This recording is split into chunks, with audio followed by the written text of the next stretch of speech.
Kita hari ini malam ini mau mendengar pengakuan langsung saksian cerita ibu tentang apa yang ibu alami sekarang. Terima kasih. Pertama, pembicaraan ini bukan untuk memojokkan siapapun, tapi ini berbagi pengalaman agar yang lain tidak mendapatkan cerita yang sama.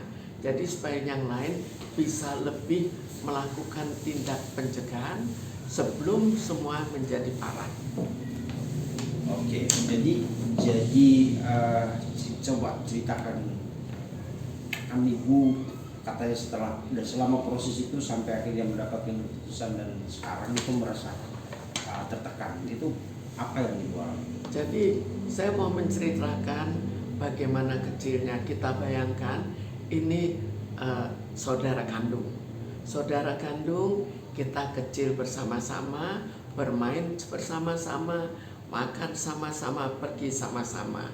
Jadi bergembira, suka, duka kita lakukan bersama-sama. Tapi begitu kita mulai remaja, akhirnya kita mendapatkan suatu perusahaan yang cukup besar dengan pengusaha-pengusaha lain. Di sini ada 4 pengusaha. Karena modal kurang, maka kita mengambil modal dari pengusaha lain dan mereka bergabung. 4 pengusaha bergabung bersama-sama. Jadi di sini ada 4 pengusaha. Dari 4 pengusaha itu kita dirikan perusahaan taksi pada tahun 1971. Pada saat itu saya sudah lulus dokter dan diminta supaya saya melepaskan karir saya, tapi saya tidak mau melepaskan karir saya, tapi tetap sebagian besar usaha saya adalah sebagian besar waktu saya berikan untuk perusahaan. Jadi di situ saya mulai bekerja, tapi pada awalnya tidak diberikan gaji, tapi karena masih perusahaan baru saya anggap wajar-wajar saja. Lalu beberapa tahun berikutnya, belasan tahun berikutnya, saya diangkat sebagai direktur, tapi ternyata tidak diberikan gaji. Alasannya apa? Gaji biar nanti diberikan untuk anak-anak saya. Dan pada saat itu saya juga ada suami, jadi tanpa gaji pun saya berkecukupan. Lalu kita lihat lagi pada tahun 1986 saya akhirnya diangkat secara resmi sebagai direktur. Tapi yang saya pikirkan, kenapa tetap tidak diberikan gaji? Kembali lagi, gaji nanti diberikan ke anak. Lalu ini yang terjadi dalam hubungan prolog kejadian yang ada. Oke, Bu, apa namanya? Itu tahun itu ibu baru selesai kuliah dan sudah jadi sebagai dokter. Ya, saya sudah selesai kuliah, sudah sebagai dokter dan diminta membantu justru karena saya sudah selesai, sedangkan adik saya kan belum selesai. Jadi saya menggantikan posisi adik untuk bekerja di perusahaan taksi ini. Dan ibu bertaruh waktu itu ya, sampai melepaskan profesi yang dokter loh, nggak main-main. Sebenarnya tanpa harus ini pun jadi dokter udah bisa menghidupi diri sendiri. Itu juga sangat saya sedihkan karena saya dokter itu kan cukup berat ya bagi saya. Saya lulus kok harus melepaskan karier saya, tapi saya tidak melepaskan karier saya secara penuh. Saya bahkan masih melanjutkan spesialisasi kedua-duanya di Universitas Indonesia. Oke, jadi direktur dan tidak digaji, kok bisa? Jadi kita bayangkan, ini kan perusahaan keluarga ya. Jadi ibu bukan perusahaan keluarga, ada keluarga lain. Saya diminta untuk percaya pada keluarga, bahwa keluarga bermaksud baik. Gaji akan diberikan ke anak-anak. Ternyata tidak diberikan. Oh my God. Tiba-tiba pada tahun 2001 saya mulai diberikan. Saya merasa gembira. Oh, dapat gaji yang biasanya tidak dapat gaji. Tapi yang terjadi apa? Itulah malapetaka saya di kemudian hari. Mengapa? Mungkin orang senang dapat gaji, saya pun senang. Ternyata pada tahun 2013 saya digugat oleh adik kandung saya. What? Adik kandung saya menggugat gaji untuk dikembalikan. 100% gaji dan denda harus dikembalikan.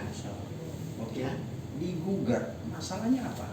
digugat alasannya karena ada seorang sekretaris pribadi yang memberikan kesaksian bahwa saya kurang bekerja, saya kurang berprestasi. What? Tapi ada 4 saksi, yang 3 saksi lainnya juga saksi dari adik saya tidak mau memberikan pernyataan itu. Sekarang apakah sah hanya 1 saksi, apalagi ini saksi dari anak buahnya. Lalu kita lihat lagi, dari saya ada 5 saksi, saya berikan juga saksi, semua bekas mantan anak buah di Bluebird.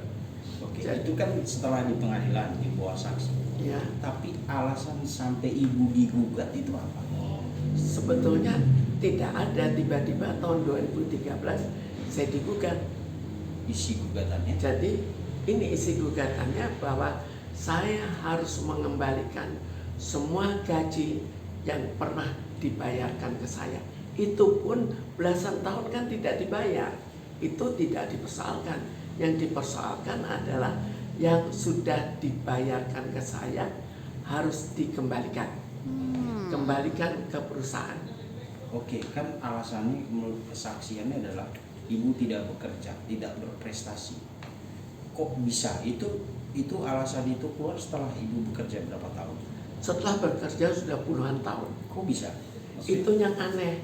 Kenapa kok sudah bekerja puluhan tahun baru tahu pada tahun-tahun terakhir bahwa saya kurang bekerja? Itu kan aneh sekali. Tapi saya ada 5 saksi. 5 saksi itu semua mengatakan bahwa saya rajin bekerja dan bahkan yang lain hampir tidak kelihatan. Tapi mengatakan justru saya bekerja dan mengatakan bahwa seluruh desain komputer yang dibuat di perusahaan yang saya bekerja itu semuanya buatan saya. Dan bukan hanya itu, saya juga diakui dari perusahaan IBM sampai berapa kali diminta untuk menjadi pembicara. Jadi level saya untuk bekerja sebagai menyelesaikan desain program itu bukan level rendah. Oke, dan itu dianggap tidak berprestasi. Kalau menurut ibu, kenapa itu alasan yang dimunculkan saja atau ada apa sebenarnya? Ya, kalau saya menilai sebetulnya ini penilaian dari awal. Jadi dari kecil kan, ya adik saya kan pernah ditahan What? di Polres maupun Polsek dulu sebelumnya waktu masih remaja. Kita bisa bayangkan kalau sudah ditahan seperti itu, kalau kepribadiannya tidak diperbaiki, maka otomatis menjadi orang yang diduga akan ya cukup banyak melakukan kriminalitas. Dan rupanya ini yang saya rasakan sebagai hal yang terjadi di kemudian hari. Dan bukan hanya itu, sebelumnya juga banyak peristiwa. Ini kan saya kemukakan hanya dari 1 peristiwa. Bersamaan dengan itu ada juga bahwa saya dianggap telah melakukan perbuatan kurang baik karena perusahaannya akhirnya tercemar namanya. Apakah tercemar? Bagaimana membuktikan tercemarnya? Kok nggak ada bukti? Kan ini juga sebetulnya lucu. Tapi nanti akan saya utarakan pada lain waktu bagaimana mereka merekayasa tanpa suatu bukti dan bahkan tidak mendapatkan akun di bank, tidak ada rekening bank. Kenapa? Karena menurut Kemenkumham perusahaan ini tidak terdaftar di Kemenkumham. Bisa dibayangkan perusahaan yang hebat tidak terdaftar. Tapi inilah yang terjadi. Bagaimana dengan izinnya? Tiap 5 tahun harus memperpanjang izin. Tapi izin ini tetap keluar. Keluarnya bagaimana? Bukan atas nama PT, tapi atas nama koperasi perorangan. Jadi aneh, tapi inilah yang terjadi, inilah faktanya. Oke, sebelum kita urutin dulu Bu. Jadi Ibu digugat, terus kemudian gugatan itu disidangkan dengan tadi dari pihak saudara Ibu atau pihak lawan itu, pihak penggugat mengajukan 4 saksi yang keterangannya tidak cuma satu yang mengatakan. Lalu ada yang mengatakan Ibu berprestasi. Memang selama berapa tahun bekerja di situ? 27 ya? Itu puluhan tahun. Ya, tahun. 27 itu sejak saya mendapatkan pengangkatan resmi. Tapi itu pun setengahnya tidak dibayar, setengahnya dibayar, dan 100% diminta kembali. Kan lucu kan? Nah, coba Ibu ceritakan apa yang Ibu lakukan waktu itu untuk membangun perusahaan itu? Saya akhirnya melanjutkan pendidikan sebagai psikiater. Sebagai psikiater, otomatis saya cukup mudah mengenal manusia. Jadi di situ seleksi karyawan saya lakukan, dan itu tercantum di buku Sang Burung Biru. Ada karena karyawannya mengakui dites oleh saya. Kemudian untuk saya administrasi personalnya dan komputer. Jadi semua komputer itu saya yang desain. Karena itu saya katakan sampai IBM pun mengakui dan seringkali beberapa kali meminta saya untuk menjadi pembicara. Jadi di zaman itu belum secanggih sekarang, Ibu udah mendesain sistem komputer untuk mengoperasikan taksi. Ya, pada zaman tahun 1981 komputer itu tidak seperti sekarang. Bahkan di antara karyawan sebagian mengatakan kalau sampai pakai komputer berarti kita dikeluarkan. Padahal tidak dikeluarkan. Komputer itu membuat efisiensi dan akhirnya perusahaan berkembang. Karena itu tidak ada satupun yang dikeluarkan karena adanya komputer. Dan waktu itu kita bayangkan bahwa programmer pun sulit, sangat sulit. Jadi saya mengembangkan itu juga dibantu oleh IBM, itu perusahaan komputer yang sangat besar pada saat itu. Oke, Bu, ini kan Ibu bekerja sebagai direktur pula, terus tiba-tiba digugat, dan keputusannya itu menurut saya cukup menyakitkan. Ini karena apa? Seorang karyawan biasa aja dipecat, seperti kayaknya gajinya nggak akan disita seperti yang Ibu alami. Ini yang apa yang Ibu rasakan? Ya, saya merasakan jelas suatu ketidakadilan yang sangat luar biasa. Memang karyawan misalnya yang dipecat saja itu tidak pernah seluruh gajinya diminta kembali. Kok bisa gaji saya diminta kembali? Kok bisa putusan pengadilan Jakarta Selatan mengatakan gaji harus dikembalikan? What? Kemudian pengadilan tinggi menguatkan pengadilan Jakarta Selatan, Mahkamah Agung juga. Jadi artinya kalau sudah Mahkamah Agung mengatakan gaji harus dikembalikan, maka ini artinya sebagai suatu sarana bagi orang lain yang juga bisa melakukan cara yang sama, karena dianggap sah sebagai suatu keputusan di mana orang lain juga boleh mengikuti.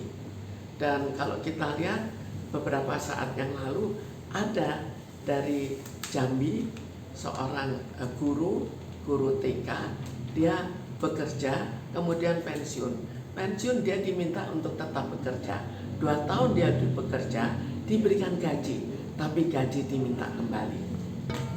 Itu sudah mulai jadi sekarang sistem gaji diminta kembali. Jadi presiden buruk. Menjadi presiden yang sangat buruk. Mungkin juga karena melihat bahwa ini bisa diminta kembali. Ada yang aneh juga menurut Ibu, karena gaji itu kan hak orang setiap bulan, ya kan? Artinya itu bentuk apresiasi perusahaan. Ketika dia sudah bekerja sebulan dikasih gaji. artinya sudah memenuhi hak dong, standar untuk orang digaji. Kalau tidak memenuhi standar kan harusnya dipotong per bulan. Ini malah diakumulasi setelah puluhan tahun orang bekerja, malah separuhnya mengabdi, kok gajinya diambil lagi. Ini memang sangat aneh. Kalau misalnya saya tidak berprestasi, beberapa tahun pertama dikeluarkan saja. Kan ada peraturannya, bisa dikeluarkan lewat rapat umum pemegang saham. Kenapa tidak dikeluarkan, tapi terus suruh bekerja? Begitu program desain-desain selesai, saya baru dipecat. Lalu kembalikan seluruh gaji. Itu kan ya sangat-sangat aneh, sangat tidak adil, sangat tidak bijaksana menurut saya. Jadi putusan ini saya anggap tidak bijaksana, tidak adil, dan menjadi presiden yang buruk untuk yang lain, dan sudah terbukti adanya yang menggunakan cara yang sama. Oh my Dan God. satu lagi yang saya dengar, katanya suami dan anak-anak ibu harus menanggung. Oke, totalnya dulu jumlah gaji yang harus dikembalikan itu berapa? Jadi ada gaji yang harus dikembalikan 40 miliar. Ada saya dituduh mencemarkan nama baik perusahaan 100 miliar. Apakah ada denda imaterial sampai 100 miliar? Kenapa diberlakukan pada saya? Apa buktinya? Bagaimana kalau buktinya tidak ada? Bagaimana kalau itu hanya cerita saja? Oh, ini melakukan pencemaran nama baik. Kan aneh. Padahal kenapa? Apa yang terjadi? Perusahaannya sendiri tidak terdaftar di Kemkumham. Itu kenapa? Itu ada alasannya lagi, untuk mengambil alih merek dagang dan lain-lain. Itu yang terjadi. Oke. Jadi otomatis bank tidak akan memberikan nomor akun atau nomor rekening, tapi di sini dipersalahkan saya. Apakah logikanya? Apakah saya yang salah atau perusahaan yang salah?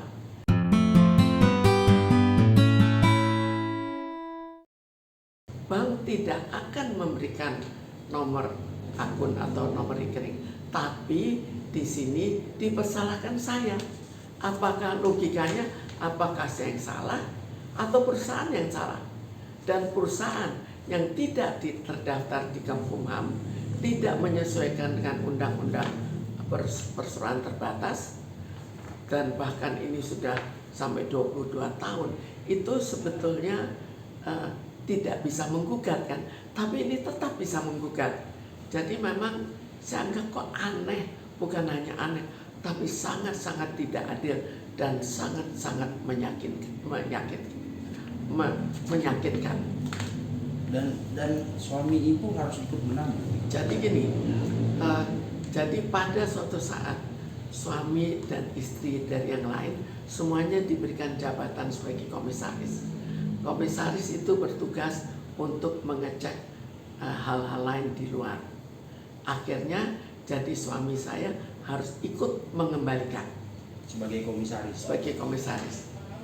Tapi yang aneh, kenapa yang lain tidak mengembalikan komisaris yang lain? Iya, berarti kan ini kan ibu disuruh mengembalikan karena tidak berprestasi.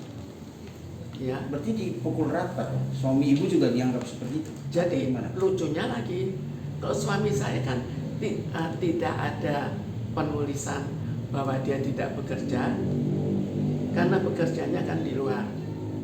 Tapi juga tidak ada saksi satupun yang mengatakan suami tidak bekerja.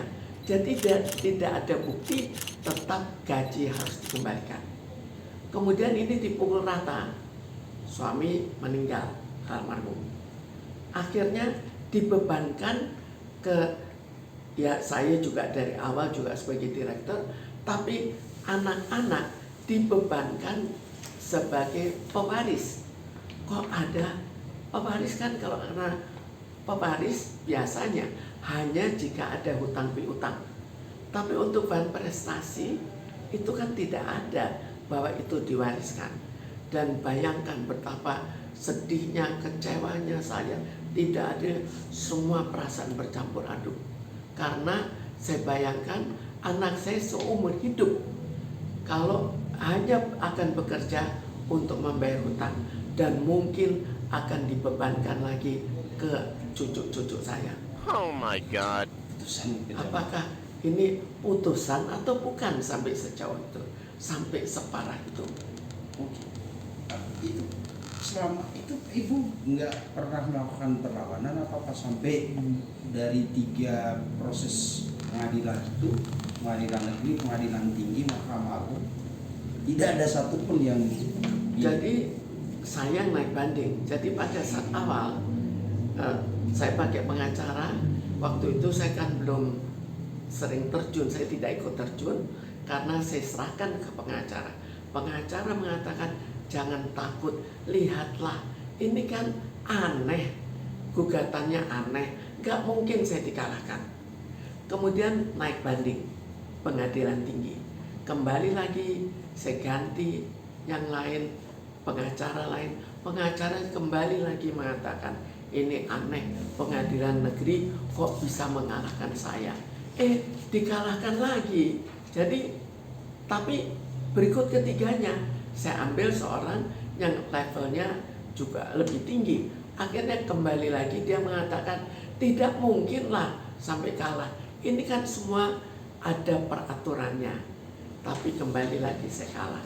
Sekarang harus bagaimana saya? Oke, kapan pengadilan meminta ibu mengembalikan itu? Baru Juni kira-kira tahun lalu. Padahal keputusan Jadi, itu keputusannya tahun 2016. 2024 saya diminta membayar dalam waktu 8 hari. Lalu juga ke anak. Jadi artinya kalau saya tidak bisa melunasi, semua dibebankan ke anak. kok bisa dari 2016 baru? Itu yang saya juga aneh. Kenapa 2016 menunggu 2024? Apakah menunggu saya lebih berumur, menunggu nanti saya pikun? Kalau saya sudah pikun kan nggak bisa apa-apa, hanya bisa membayar. Bukan membayar, tidak punya uang, hanya bisa menekan anak cucu kan. Dan itu kan saudara ibu, ya kan? Ya justru di sini saya anggap uang tidak mengenal saudara. Oh my God. Tidak pernah ada upaya damai gitu.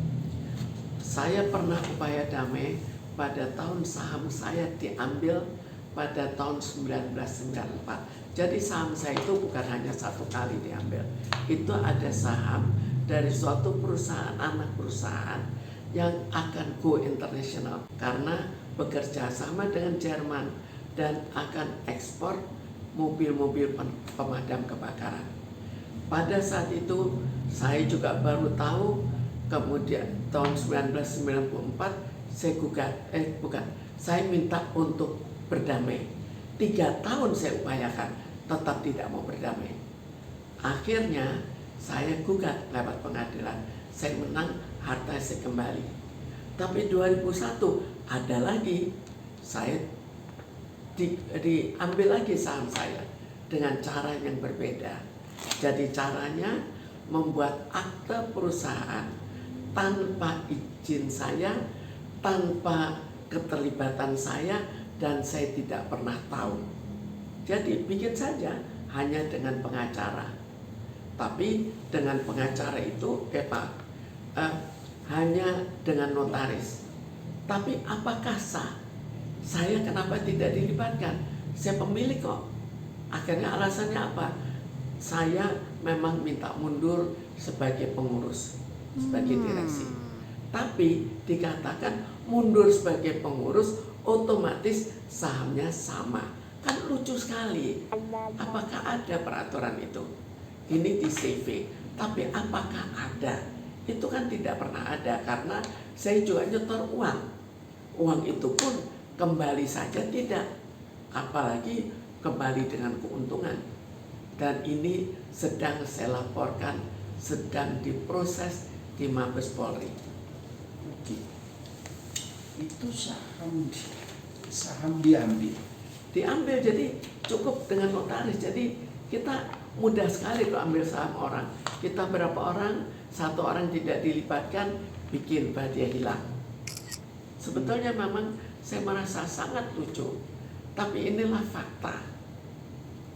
Kok bisa Ibu di proses pengadilan itu Ibu terlihat seperti lemah sekali posisinya. Padahal Ini fakta-fakta itu kan tidak menunjukkan bahwa Ibu melakukan kesalahan. ini saya merasakan sangat janggal. Dan kalau dilihat sebelumnya juga banyak kejadian-kejadian yang sangat menakutkan, yang sifatnya kejadian fisik. Oke, itu nanti. Itu Tapi yang lain di pengadilan prosesnya seperti apa kok? Pasti kan Ibu juga punya pengacara, ya kan? Dan kalau dari cerita Ibu sih terang-terang faktanya bahwa tidak ada kesalahan yang sampai Ibu akhirnya mendapatkan sanksi atau vonis yang menurut saya sih tidak fair. Saya sangat yakin bahwa saya akan menang.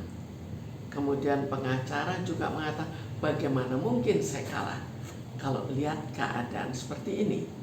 Sekarang saya sebagai orang yang belum mengetahui bagaimana hukum bisa kotor atau tidak kotor, atau adil tidak adil, bagaimana saya bisa tidak percaya bahwa ini memang akan dimenangkan oleh saya.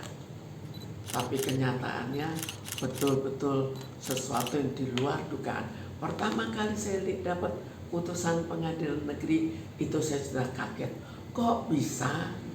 Faktanya bisa. Begitu naik banding juga kok bisa lagi. Tapi pengadilan negeri Jakarta, pengadilan tinggi tidak menulis detail, hanya menulis bahwa mengikuti putusan yang ada di Jakarta Selatan. Begitu Mahkamah Agung sama juga mengadopsi putusan pengadilan Jakarta Selatan. Kemudian terakhir bahkan saya ditagih bayar. Saya sudah mengatakan waktu itu ke ketua pengadilan, ini tidak ada bukti sedikit pun yang mendukung. Apakah tetap harus saya bayar? Jawabannya sederhana, putusan pengadilan harus dijalankan. Jadi sekarang itu Ibu boleh dibilang dihantui oleh semacam tekanan atau ancaman untuk membayar. Itu betul-betul dihantui. Jadi memang sebetulnya yang paling menjadikan bagaimana bisa perkara bahan prestasi anak kok ikut menanggung. Oh my God. Menanggung sekian besar lagi. Kapan, bagaimana kehidupan mereka? Apakah mereka tidak lebih baik mati sekalian daripada harus membayar seumur hidup bekerja hanya untuk perusahaan saya? Saya ini sebetulnya juga pemilik kan. Kok bisa seorang direktur menggugat direktur lain? Itu juga aneh. Jadi dari awal gugatannya terlalu aneh. Aneh karena perusahaan yang tidak terdaftar di Kemenkumham, Kementerian Hukum dan HAM, kenapa kok bisa menggugat? Dia daftar dulu baru boleh menggugat. Harus terdaftar. Tapi ini bisa. Kemudian ada lagi peraturan, apakah direktur boleh menggugat direktur lain? Itu yang bisa menggugat adalah rapat umum pemegang saham. Tapi ini tetap bisa. Ada lagi peraturan lain bahwa jika seseorang punya benturan kepentingan, maka dia tidak boleh menggugat. Tapi ini punya perusahaan lain yang juga berada di PT di perusahaan yang sama. Jadi perusahaan mereka memiliki perusahaan lain yang ada di perusahaan yang sama. Jadi kok aneh? Jadi terlalu aneh. Tapi sekarang kita lihat, apakah saya satu-satunya yang diperlakukan seperti ini? Kan ada 4 pengusaha. Karena waktu itu demi untuk tercapainya modal, maka mengajak pengusaha lain. Pengusaha itu apa yang terjadi? Kan satu persatu keluar. Persatu menjual seluruh pemegang saham. Padahal dia pendiri, dia pemegang saham, dan juga direktur teknik. Keluar. Kemudian itu tahun 1983. 1991 keluar lagi. Siapa yang keluar? Pendiri, lalu juga pemegang saham, dan juga komisaris yang waktu itu mendukung adanya pinjaman kredit dari bank. Akhirnya keluar juga. Sahamnya Jadi diambil juga. tidak dikeluarkan. Jadi saya tidak tahu dikeluarkan atau tidak. Tapi mereka menjual sahamnya. Tapi apakah mungkin seorang yang perusahaannya berkembang dengan cepat menjual sahamnya? Tapi ketiganya saham saya. Jadi kira-kira apa? Kita kan sudah bisa menduga kira-kira apa. Oke. Bu, benar. Balik lagi, kan ini antar saudara. Setelah keputusan itu terus ada tuntutan untuk membayar. Pernah nggak jalin komunikasi lagi dengan saudara? Tahun 1994 waktu saham saya diambil itu saya lewat pengadilan saham saya kembali. Waktu itu kita sudah berdamai. Tahun 2000 sudah terjadi macam-macam kejadian. Mungkin pernah mendengar salah seorang pemegang saham yang tersisa menggugat sampai 11 triliun. Jadi bukan hanya saya, yang lain juga. Jadi banyak lagi, misalnya yang terjadi pada warisan. Warisan itu juga dibuat pembagian peninggalan harta. Peninggalan itu bagaimana? Saya tidak dilibatkan. Mestinya kan saya ikut. Paling tidak kalau dikatakan saya tidak punya hak, ikut karena saya sebagai anak kok. Akhirnya untungnya pengacara yang jujur.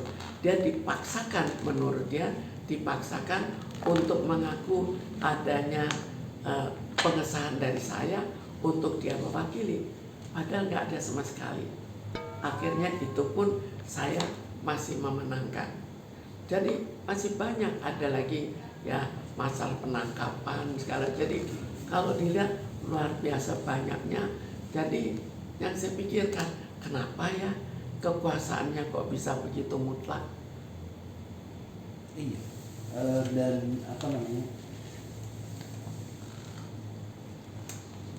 tidak pernah, Bu, ini kan dihantui akan membayar. Maksudnya pada saat keputusan untuk menggalikan gaji itu, dan itu 2016 kan, kemudian 2024 ya, Ya, itu diingatkan lagi untuk membayar. itu tidak diingatkan karena semua mengatakan ini tidak mungkin ditagih. Saya juga percaya, saya dengan hati yang cemas, saya mengikuti, memang tidak pernah ditagih. Jadi saya pikir memang ini pengadilan main-main. Totonya 2024 saya ditagih, bayar dalam waktu 8 hari. Itu kapan? Itu bulan Mei Juni. Tapi sampai sekarang? Sampai sekarang saya nunggu panggilan lagi. Tidak, sambil menunggu panggilan itu ada nggak upaya negosiasi, Bu, berdamai lagi sama kan saudara sendiri?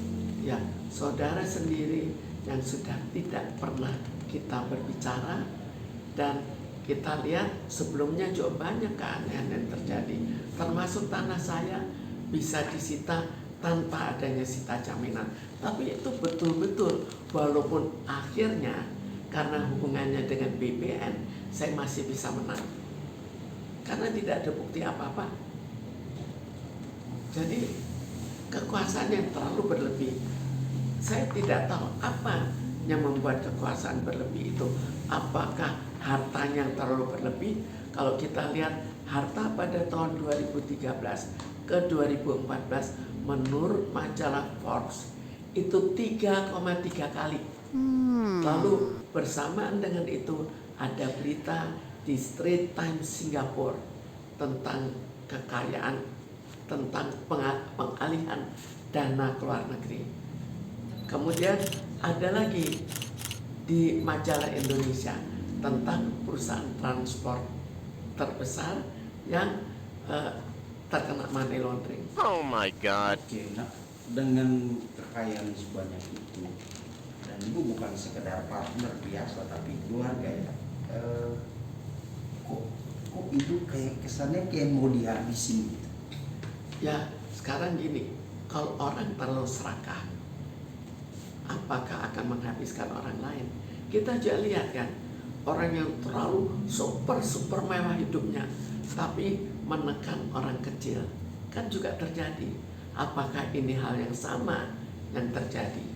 Kita lihat, kenapa pemegang saham lain pada saat jaya-jayanya akhirnya mengundurkan diri. Saya tahu apa yang mereka katakan, tapi karena saya tidak ada bukti, saya tidak bisa membongkar. Oke, sudah sampai sejauh ini, ibu kan tidak mungkin pasrah saja gitu, walaupun keputusan itu menurut beberapa pakar hukum sih keputusan yang tidak bisa dieksekusi, ya kan, keputusan itu. Tapi kan seperti saya bilang tadi, ini kayak setiap hari dihantui orang. Jangan-jangan hari ini datang, karena kan itu dimintanya bulan Mei atau Juni kan, tadi udah Juli, dan itu kan sesewaktu bisa apa yang ibu lakukan untuk mengantisipasi? Jadi jelas saya akan menunggu untuk nantinya memberikan suatu bantahan. Saya masih menunggu, hanya sangat saya takuti lagi, mereka juga menunggu saya tidak ada untuk diminta ke anak-anak saya. Karena dulu saya tunggu, ternyata memang saya bebas. Ternyata muncul tiba-tiba saya diminta membayar. Itu sudah ada. Itu untuk mengeksekusi apa yang terhadap kesalahan yang saya lakukan. Itu ditulis, bukan karena, tapi sudah ditulis seperti itu. Tapi yang saya sarankan, kalau terlalu ekstrim kesalahannya, apakah bisa dieksekusi? Ternyata bisa. Keluar kok suratnya. Oke, Bu. Mahkamah Agung kasasi sudah selesai. Ibu mau menempuh langkah hukum lagi? Itu yang saya pikirkan. Saya menunggu bahwa kekuatan mereka tidak kekuatan mutlak. Sekarang kan masih kekuatan mutlak. Ada lagi persoalan lain yang saya lihat kekuatannya sangat mutlak. Ada di suatu PT. PT itu anak perusahaan. Dari anak perusahaan itu ada saya direktur dan juga adik saya direktur, 2 direktur. Karena yang lain sudah meninggal. Yang terjadi apa? RUPS sudah sangat lama tidak dijalankan. Maka seharusnya yang meminta RUPS itu kan seorang direktur, atau jika tidak ada komisaris. Tapi ini tidak, satu direktur memberikan kuasa pada keponakannya. Itu kan tidak sah, karena harus lewat RUPS, atau karena saya masih ada harus saya meminta. Tapi itu tetap dijalankan dan tetap menang, dianggap itu sah sebagai direktur, sah sebagai direktur utama. Diangkat, jadi siapa yang mengangkat? Mengangkat direktur yang mengangkat direktur lain. Inilah fakta yang betul-betul bisa kita lihat. Jadi sudah bukan lagi melihat hukum. Jadi hukum itu mungkin sekarang kalau seperti itu, mungkin hukum di mana-mana sudah berubah karena adanya putusan-putusan MA yang sudah berubah sekali. Dan putusan MA itu bisa dijadikan salah satu alasan untuk yang lain untuk mengikuti juga. What? Selain persiapan untuk melakukan upaya hukum lagi, mungkin peninjauan kembali ya, Bu. Karena kan banding kasasi sudah selesai, langkah terakhir itu peninjauan kembali. Pernah gak, Bu, berpikir untuk misalnya mencari tokoh yang orang untuk jadi mediator, yang diseganin pihak saudara ibu atau sama ibu? Sebetulnya sudah berapa kali terjadi, bukan hanya sekali. Tapi akhirnya selalu tokoh itu didesak oleh mereka. Begitu sudah tokoh itu kalah, karena saya dibenarkan oleh tokoh itu, maka dia tidak diambil lagi. Jadi sulit sekali, kalau saya anggap sih ya hampir tidak memungkinkan. Apalagi anak-anaknya kan sudah dikaderkan anak dan keponakan, dikaderkan untuk yang menjadi kaya dengan cara-cara yang tidak halal. Dan itu semua bisa saya buktikan satu persatu, yang bisa saya terangkan lain kali apa yang telah terjadi. Oke, Bu, terakhir Bu, apa yang Ibu mau sampaikan ke belajar dari kasus ini, mungkin ke netizen di luar sana atau juga mungkin ke saudara Ibu yang dalam proses hukum ini berseberangan dengan Ibu? Saya pikir kalau ini merupakan kepribadian dari saudara saya yang dari kecil memang sudah masih kecil sudah punya anak, lalu ditahan, itu kan suatu yang sudah kita ragukan, tapi akhirnya dibina ternyata tidak berhasil, kelihatannya kesannya tidak berhasil. Jadi apa yang mau dilakukan, tapi terhadap masyarakat lain saya pikir ini cukup berbahaya, bahwa bukan kepolisian yang menekan seperti kasus pada Vina, tapi ternyata di pengadilan yang juga banyak diketahui atau dianggap yang punya uang yang akan menang.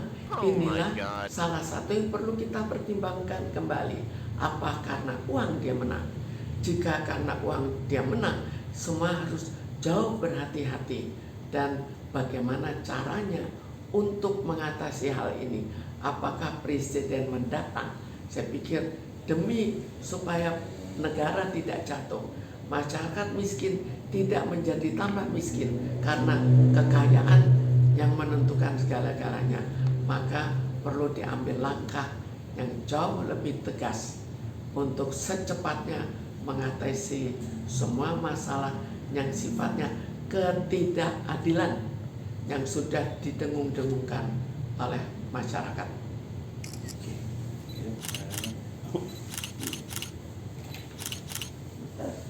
Ada yang kurang nggak dari pernyataan kita malam ini?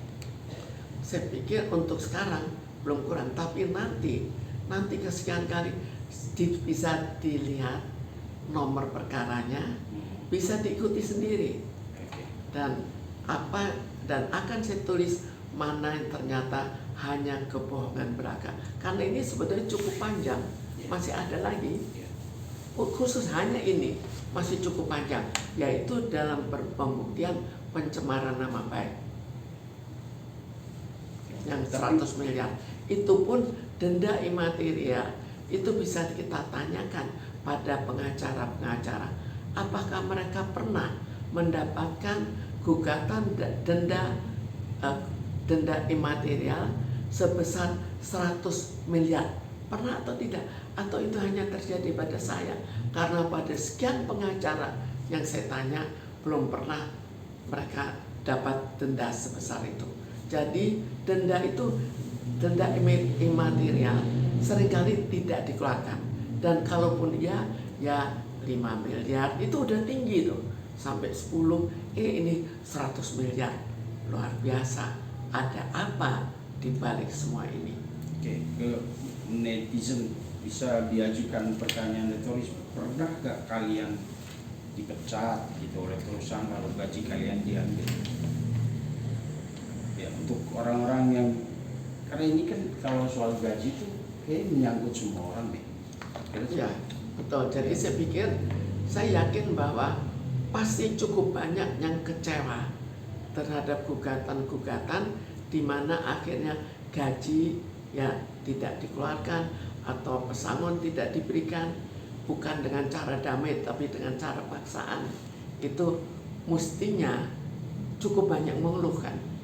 Jadi ketidakadilan dalam hal itu sebetulnya cukup dikeluhkan. Tapi sekarang dengan adanya putusan bahwa gaji bisa diminta kembali, maka perusahaan bisa dengan semena-mena, kamu kalau minta pesangon, semua gaji saya minta kembali. Bagaimana kalau itu terjadi berdasarkan putusan yang diberikan ke saya? Oh my God. Harapan Ibu sekarang? Harapannya jelas keadilan. Kembali lagi, keadilan ditegakkan.